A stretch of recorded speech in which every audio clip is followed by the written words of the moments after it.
Welcome back to Mind Unveiled, everyone. Today, we're diving deep into a topic that's captivated imaginations and sparked countless debates. The alleged connection between Hollywood, mind control, and hidden cult symbols. It's a rich tapestry of history, psychology, and pop culture.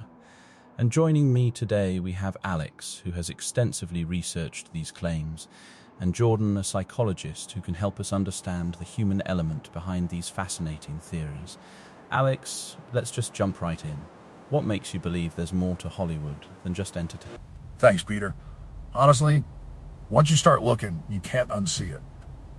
Hollywood isn't just entertainment, it's a massive cultural amplifier. It's always been used to shape narratives, right? Think about the propaganda during the World Wars. But today, it's far more subtle, more pervasive. It's about a hidden agenda, using subliminal messages and symbols to condition the masses, to slowly shift our collective consciousness. They embed these cult symbols, signs of secret societies like the Illuminati or Freemasons, right there in plain sight. It's true that Hollywood and media in general holds immense cultural power. It shapes trends, values, and perceptions. We know from media studies that storytelling creates shared mythologies and can certainly influence public opinion. The idea of propaganda isn't just historical. It exists in modern forms too, but often less overtly. However, when we talk about mind control and subliminal messages, we need to be very precise. The human mind is incredibly complex, and while we can be influenced, the notion of complete covert control is a much larger leap. Jordan, you mentioned precision. Alex, when you say mind control, are we talking about the sci-fi version where people are literally puppets, or something more nuanced? And what are these specific symbols you're seeing everywhere? It's not sci-fi, Peter. It's based on real historical attempts. Look at the CIA's MK-Ultra project. They were genuinely trying to influence human behavior using drugs, hypnosis, trauma. While that program was exposed, do you honestly think they just stopped? They refined it. And yes, it's about making people puppets in a way, through conditioning. The symbols are their signatures, their way of signaling their presence and subtly reinforcing their power. The all-seeing eye, often with a pyramid, is everywhere. On album covers, in music videos, films. It's a direct nod to the Illuminati, a symbol of their watchful control. Alex brings up MK-Ultra, which is a crucial historical point. These experiments did happen, and they were unethical and disturbing. They showed a clear government interest in influencing thought and behavior. However, they were largely deemed unsuccessful in achieving significant, lasting mind control, and certainly not the kind of subtle, widespread programming Alex describes. The existence of these programs does provide a factual basis that allows conspiracy theories to take root, giving them a veneer of plausibility. But the leap from unsuccessful, unethical experiments to widespread, ongoing, effective mind control through pop culture requires a lot of conjecture. So Jordan, if MKUltra wasn't as effective as some believe for large-scale mind control, how do we explain the prevalence of these symbols Alex is seeing? Is it all just coincidence, or perhaps something else entirely?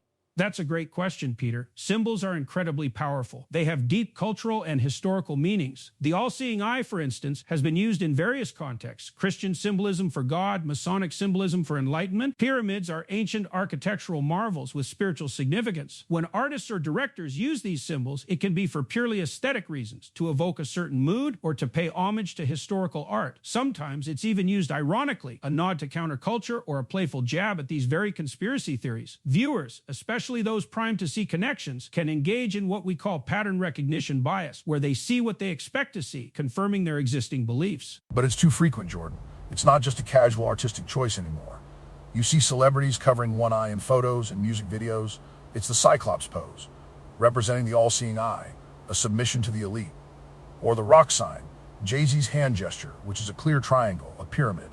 These aren't coincidences. They're deliberate. And what about the monarch butterfly imagery, often seen with celebrities who have had public breakdowns? It's directly linked to monarch programming, a trauma-based mind control technique where the butterfly represents transformation and control. Alex, that's a pretty strong claim. The idea of programmed celebrities is a popular one within these circles. Jordan, from a psychological standpoint, how do you interpret things like the one-eye covered pose or the monarch butterfly imagery, especially when linked to celebrity behavior? Well, Peter, from a psychological perspective, celebrity behavior, especially erratic behavior or public breakdowns, can be attributed to an enormous number of factors: intense pressure, lack of privacy, substance abuse, mental health struggles, or just human fallibility. To immediately jump to trauma-based mind control as the explanation is to bypass far more common and empirically supported reasons. As for the one-eye pose or the triangle hand gesture, these can often be seen as aesthetic choices, a way to create a striking visual, or even just a trendy pose. The human mind is wired to find meaning in patterns, and when we are presented with a compelling narrative, like a conspiracy theory, we tend to interpret ambiguous information in a way that supports that narrative. But isn't it convenient to just dismiss it as pattern recognition? These aren't ambiguous patterns. We're talking about checkered patterns on stage floors, which link to Masonic lodges.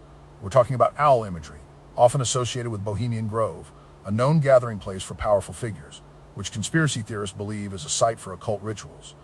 These symbols are so specific, so deeply entrenched in occult history, it beggars belief to call them coincidental artistic choices.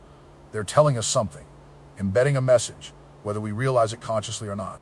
So, Alex, you're suggesting a coordinated effort, a secret society deliberately weaving these symbols into our media landscape.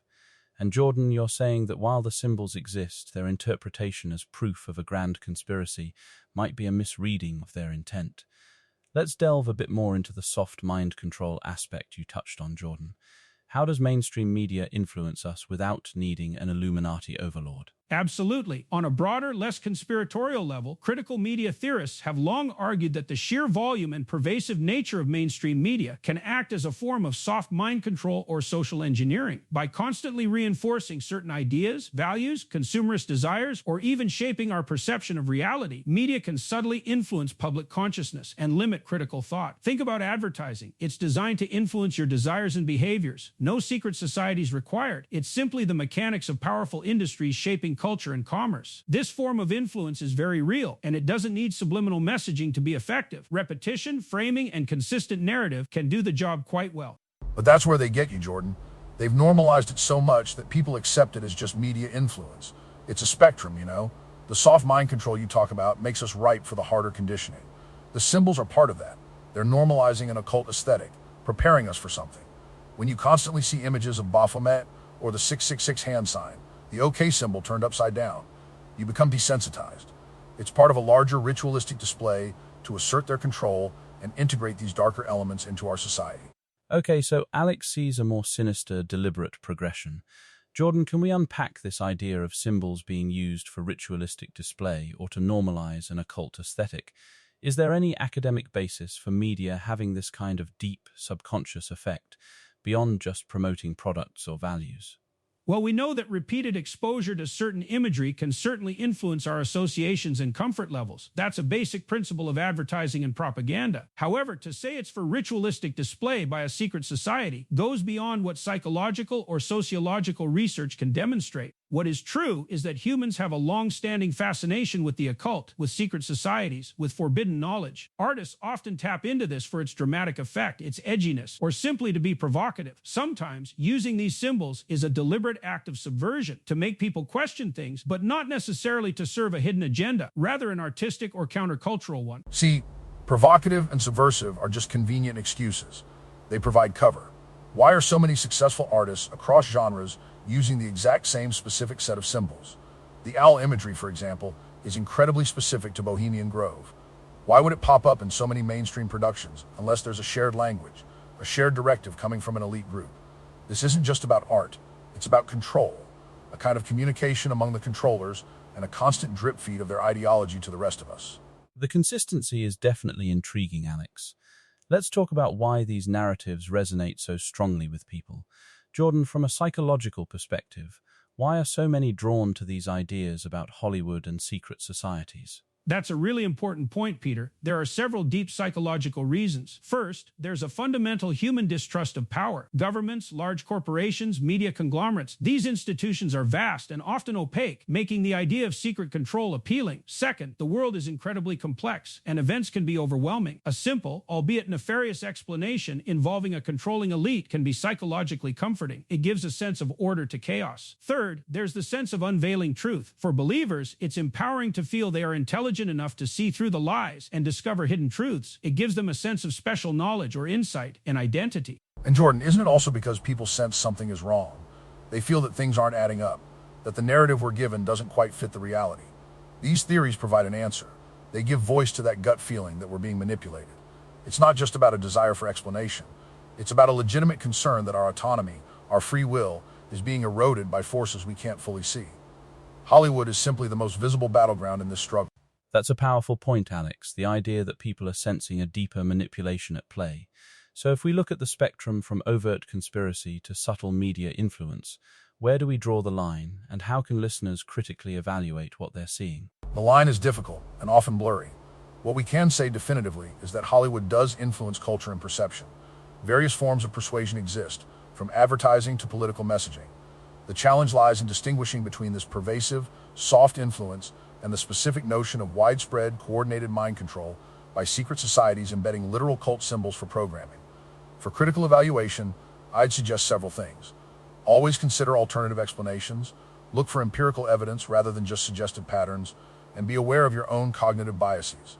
Ask yourself, is there another, simpler explanation for this? And I'd say, don't be afraid to question everything. Don't let them tell you it's just art or coincidence when the patterns are so clear. Look deeper into the history of these symbols, the true history of the occult, and the connections between powerful people. The information is out there. They want you to dismiss it as conspiracy theory because if you truly understood what's happening, you wouldn't be so easily controlled. The symbols are their language, and it's time we learn to read it. Alex and Jordan, this has been an incredibly thought-provoking discussion.